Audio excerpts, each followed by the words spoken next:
በስመ አብ ወወልድ ወመንፈስ ቅዱስ አሐዱ አምላክ አሜን። ሰላም ጤና ይስጥልን። እንዴት ናችሁ? ውድ የቻናላችን ተከታታዮች ሁሉ ነገር ሰላም ነው ወይ? እኛ እግዚአብሔር የተመሰገነ ይሁን በቸርነቱ ብዛት አለን።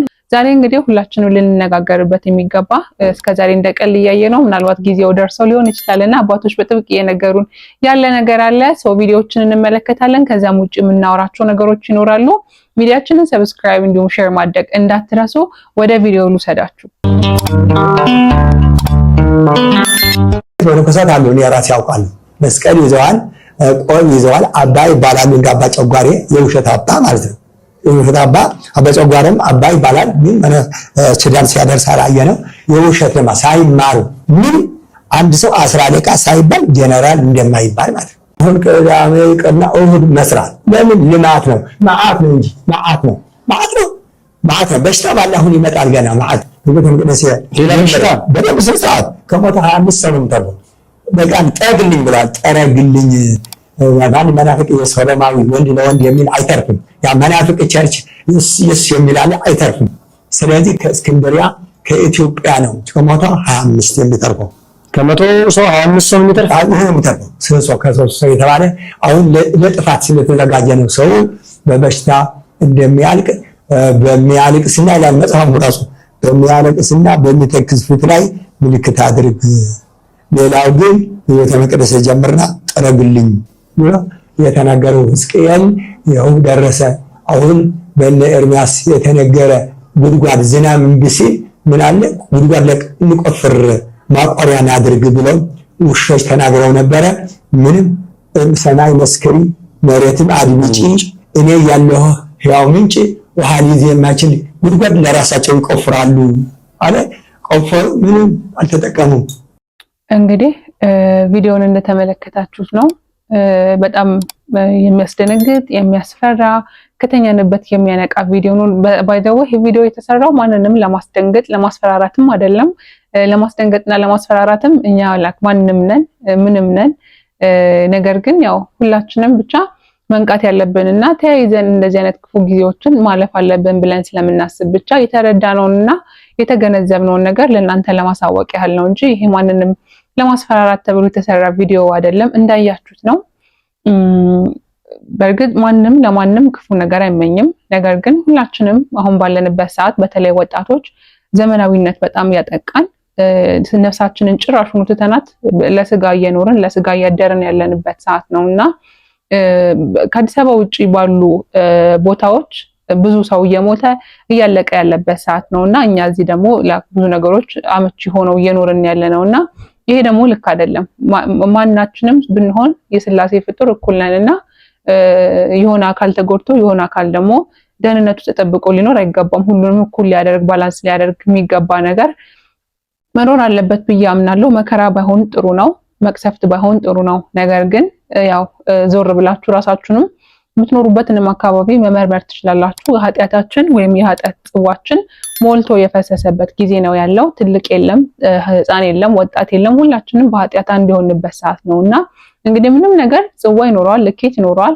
ልኬቱ ሲሞላ ይፈሳልና የኛም ኃጢአት ፈሶ ያለበት ሰዓት ነው ያለውና ከዚህ በፊት አባቶቻችን እንዲሆናል እየተባለን ከድሮ ጀምሮ የሆነ ነገር ይፈጠር ይሁን እያልን እየጠበቅን ኖረናል። እስካሁን ምንም ነገር ሳይፈጠር እዚህ ያለን ሰዎች ላይ ክፍለ ሀገር ግን ብዙ ጽዋ እየቀመሱ ያለበት ሰዓት ነውና እንግዲህ እዚህ ለምንኖር ደግሞ አዲስ አበባ ላለን ወይም በሌሎች ቦታዎች ሊሆን ይችላል እንግዲህ የእግዚአብሔር ቁጣ በእኛ ላይ ሊነሳ እንደሆነ አባቶቻችን እየተናገሩ ነው ያሉት። በጣም ብዙዎች እየተናገሩ ነው ያሉት። እስካሁን ያለፈው አልፏል፣ እስካሁን የሆነው ሆኗል። ነገር ግን አሁን ዋጋ የሚከፈልበት ጊዜ እንደሆነ አባታችን እየነገሩን ነው ያሉት። ያው የሚመጣ በጣም ትልቅ ከባድ በሽታ እንዳለ እየነገሩን ነው።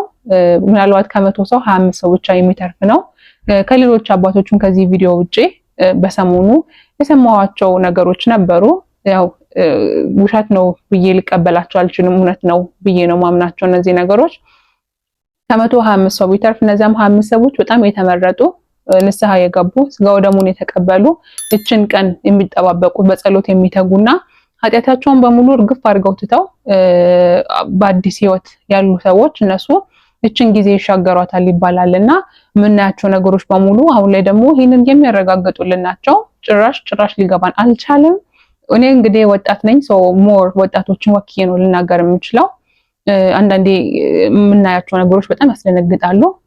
ሌላው ቁጣውን ተውትና የእግዚአብሔርን ቁጣ ተውትና ሞት የሚባል ዕዳ ያለብን ራሱ አንመስልም። የሰው ልጅ በህይወቱ አንድ የማያውቀው ነገር ቢኖር የሚሞትበትን ቀን ነውና የሚሞትበትን ቀን የማያውቅ ሰው ወይ ዛሬ ወይ ነገ ሊሆን ይችላል ብሎ እለት እየተዘጋጀ ይኖራል እንጂ እንደዚህ አቅሉን ስቶ መኖር አልነበረበትም። ነገር ግን ወጣችሁ ማየት ትችላላችሁ። የምታውቁት ነገር ነው። ጭፈራ ቤቱ፣ መንገድ ላይ የምናያቸው የሴቶቻችን አለባበስ ሊሆን ይችላል፣ ንግግር፣ ስድቡ፣ ሀሜቱ በጣም ብዙ ነገሩ በጣም ነው የሚያስደነግጠውና እኛም ማናውቀው እግዚአብሔር በሚያውቀው ደግሞ ውስጥ ለውስጥ የሚሰሩ በጣም ብዙ ግፎች አሉ። በእኛም ሀገር በሌላም ሀገር በጣም የሚዘገንን ነገሮች አሉና እነዚህ ነገሮች በሙሉ የእግዚአብሔርን ቁጣ ነሳስተውብን ሊሆን ይችላልና እስከዛሬ በሰማናቸው እንዲህ ይሆናል እንዲህ ሊሆን ነው የሚባሉ ነገሮች ምናልባት በእኛ ላይ ሳይሆኑ በሌሎች ላይ ሆኖ አልፎ ሊሆን ይችላል። አሁን ግን ሁላችንንም እኩል የሚያደርገን በጣም ጥቂቶች የሚተርፉበት ጊዜ በጣም ቅርብ እንደሆነ አባቶች በጣም እየተናገሩ ነው። እዚህ ቪዲዮ ላይ ካየናቸው አባት ሌላም ገዳማውያን በጣም ይሄንን ነገር አምርረው እየተናገሩ ነው ያለውና ሁላችንም አሁን ላይ በተለይም ቪዲዮ እየሰማን ያለን ሰዎች ካላችሁ እንደ ወጣት የምናደርጋቸው ነገሮች በሙሉ ልክ አይደሉም። ከእግዚአብሔር ቅፎተን ነው ያለነው። ለዳቢሎስ ነፍሳችንን አሳልፈን ሰጥተን ስጋችን አደላድለን ነው እየኖርን ያለነውና በሙዚቃ የምትደሰቱ ሰዎች፣ በጭፈራ የምትደሰቱ ሰዎች፣ በዝሙት የምትደሰቱ ሰዎች፣ ከቃለ እግዚአብሔር ሸሽታችሁ የምትደሰቱ ሰዎች ብቻ ያው ኃጢአቱን መዘርዘር አስፈላጊ ላይሆን ይችላል። ሁላችንም እናውቃለን ያለንበትንና ይሄ ነገር በሙሉ ነፍሳችንን የሚያጠፋ ወደ ገሃነም እሳት የሚያስወረውር ነውና ይሄን በጣም ሊታሰብበት ይገባል። ሌላ የምናየው ቪዲዮ ይኖራል። እዛ ላይም ደግሞ የምንነጋገር ነው የሚሆነው። በድጋሚ ሚዲያችንን ሼር እንድታደርጉ ሰብስክራይብ እንድታደርጉ በአክብሮት እጠይቃችኋለሁ። ወደ ሁለተኛ ቪዲዮ ልሰዳችሁ። አሁን በቅርብ ጊዜ የሚመጣ በሽታ አለ። ሰውነት የሚቀረጣጥፍ አላስፈላጊ የሆኑ ነገሮችን በሚሰሩ ሰዎች አጥንትን የሚሰባብር የሚቆራረጥ የቁምጥና አጎት ልጅ የሆነ በሽታ አለ።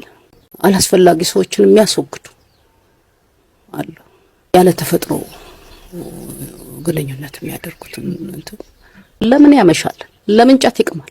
ለምንድን ነው ተሰብስቦ ሺሻ የሚያጨሱ? ሴቶች ልጆች ራሳቸው ያደርጋሉ። ይሄንን መውደቅ ነው ወደ አምላክ መጸለይ ነው፣ ምህላ ውስጥ መግባት ነው። ጾሙም ጸሎቱም በቤት ውስጥ መደረግ ነው ያለ እና አብያተ ክርስቲያኗ ወይም ሲኖዶሱ ስራቸው ሊሆን ይገባል። ማወጅ ያራግፍ ነው የሚመጣው። አላስፈላጊ የሆኑትን እንትኖች ሊያራግፍ ይመጣል። ቁጣ ነው ይሄ። ለዚህ ዝግጁ መሆን ያስፈልጋል። ዲሲፕሊንድ መሆን ያስፈልጋል። የምንታወቀው በጥሩ ሰውነታችን ነበር። አሁን ግን መጥፎ ነን እና እኩል የሚያደርግ ነገር ነው። እኔ ግን በበሽታ ደስታ ሊኖረኝ አይገባም። ግን አሁን ማንንም ስለማይተው ይሄ እኩል ቤተሰብ የሚያደርግ በሽታ ነውና ሁሉም ሰው አስቦ የተጣላ ታርቆ ይቅርታ ተጠያይቆ ወደ ጸሎት መግባት አለበት። መልካም እንግዲህ እዚህ ጋር የምታዩት ቪዲዮ የባህል ሐኪም አበበች ነች ይሄንን መልእክት ያስተላለፈችልን። በጣም በቅርቡ የወጣ ቪዲዮ ነው። እኔም በቅርቡ ነው የደረሰኝ የተላከልኝና በመጽሐፍ ቅዱስ ላይ አንድ ጥቅስ አለ። እሱን ላንብብላችሁ እንነጋገራለን። በትንቢተ ኢዩኤል የተጻፈ ነው። አሁንስ እንኳን ይላል እግዚአብሔር በፍጹም ልባችሁ በጾም በለቅሶና በዋይታ ወደ እኔ ተመለሱ ተብሎ ይሄ የተጻፈው ጥቅስ ለዚህ ዘመን ላለን ሰዎች ነው። ምክንያቱም አልመለስ ያለን፣ ንስሐ አልገባ ያለን፣ አላለቅስ ያለን ብዙዎች ነን። በዚህ አጋጣሚ እግዚአብሔር ልቦናቸው መልሶላቸው የዓለምን ክፋትን አይተው በወጥመዱ አስገብታ ይዛ ከዛም እንደማትለቃቸው እያሳሳቀች ወደ ገደል እንደምትከታቸው የገባቸው ብዙ ወጣቶች አሉ። እግዚአብሔር የተመሰገነ ይሁን። ሁሉን እርግፍ አድርገው ትተው በንስሐ ከአምላካቸው ታርቀው በእንደቃሉ እንደ ፍቃዱና በትእዛዙ የሚኖሩ ሰዎች አሉ። እግዚአብሔር ይመስገን። በጣም ደስ ይላል፣ ይበል የሚያሰኝ ነው። በዛው ልክ ደግሞ በጣም የሚያስደነግጡ በቃ እንዴት ነው ያለነው እስከ ማለት የሚያደርሱ ደግሞ ብዙ ነገሮች አሉ። ማናችንም ጻድቅ ሆነን አይደለም ምን መክረው ሌሎችን። ነገር ግን እንደ ክርስቲያን የሆነ ሰው የሆነ ነገር ገብቶት ሲመለስ ቢሆን መልካም ነው። የሌላውን ነፍስ እንዲድን ቢያደርግና አላማችን ያ ነው እዚህ ቪዲዮ ላይ። አሁንም ወጣቶች ለምን ያመሻሉ? ለምን ይጨፍራሉ? ለምን ይጠጣሉ? ለምን ቃል እግዚአብሔርን አይሰሙም? ለምን በንስሐ አይመለሱም? ለምን እግዚአብሔርን አይፈሩም? ለምን ቃሉን አይጠብቁም? ብላ እየተናገረች ነው ያለችውና የሚመጣው በሽታ በጣም ከባድ እንደሆነ በጣም ጥቂቶች የሚያልፉበት ዘመን በጣም እንደቀረበና ዛሬ ነገ የማይባል ነገር እንደሆነ እየተነገረ ነው። አንዳንድ ምልክቶችንም እያየን ነው። አንዳንድ ቦታ ላይ የሚነሱ ነገሮች አሉና እንግዲህ እግዚአብሔር ታግሶ የሚቀጣባት ነውና እግዚአብሔርን ቅጣትና ደግሞ ቁጣ ማንም በምንም ሊመልሰው አይችልም። ከሆነ በኋላ መጸጸት በሽታው ከመጣ በኋላ ወይ ማለትም የሚቻል አይመስለኝም። ምናልባት እግዚአብሔር አንድ ሰሞን አባቶች የሚነግሩን ነገር ነበር ትዝ ካላችሁ፣ ንስሐ ለመግባት በዛ ሰዓት አባት እንኳን ብትፈልጉ አታገኙም የሚባልበት ሰዓት ነበረና እንግዲህ ያ ጊዜ አሁን ላይ መድረሱ እየተነገረ ነው። ምክንያቱም እግዚአብሔር ቃሉን ያረከሱት ከቤተክርስቲያን መቅደሱ ካሉ አባቶች ይጀምራሉ። ሕጉን ያፈረሱት ከነሱ ይጀምራልና ጽዳት ሲጀምር እግዚአብሔር ከነሱ ሊጀምር ይችላል። ከቤቱ ነው የሚያጸደው ብዙ ጊዜና ከቤቱ ጀምሮ አጽድቶ ሁላችንም ያልተመለስን ከኔም ከናንተም ጀምሮ አብረን እንግዲህ የምንጠፋ ሊሆን ይችላልና ንስሐ ለመግባትም አባቶችን የምናጣበት ጊዜ ሊሆን ይችላልና ግዴላችሁም ሁላችሁም ተመለሱ። ብትመለሱ የምታተርፉት እንጂ የምትከስሩት ነገር አይኖርም። በስጋ ያያችሁትን ደስታ ደግሞ እስኪኑና በነፍስም ደግሞ እዩት። ንስሐ በመግባት ከእግዚአብሔር በመጣበቅ በመጸለይ በመጾም በመስገድ ደግሞ የሚገኘውን ደስታ እዩትና ያኛው ደስታ ምን ያህል ውሸት እንደነበርና ያ ደስታ ከዲያብሎስ የሚገኝ ደስታ እንደሆነ ትረዳላችሁ። ሁላችንም ንስሐ እንግባ። ጊዜ ያለን አይመስለኝም ከዚህ በኋላ። ሌሎችም የምነጋገርባቸው ርዕሶች ይኖራሉ ሰሞኑ በዚህ ጉዳይ ላይ። ሀሳብ አስተያየታችሁን ኮሜንት ላይ ማሳወቅ ትችላላችሁ። ስለሰጣችሁን ጊዜ በጣም አመሰግናለሁ። የእግዚአብሔር ሰላም ከእናንተ ጋር ይሁን።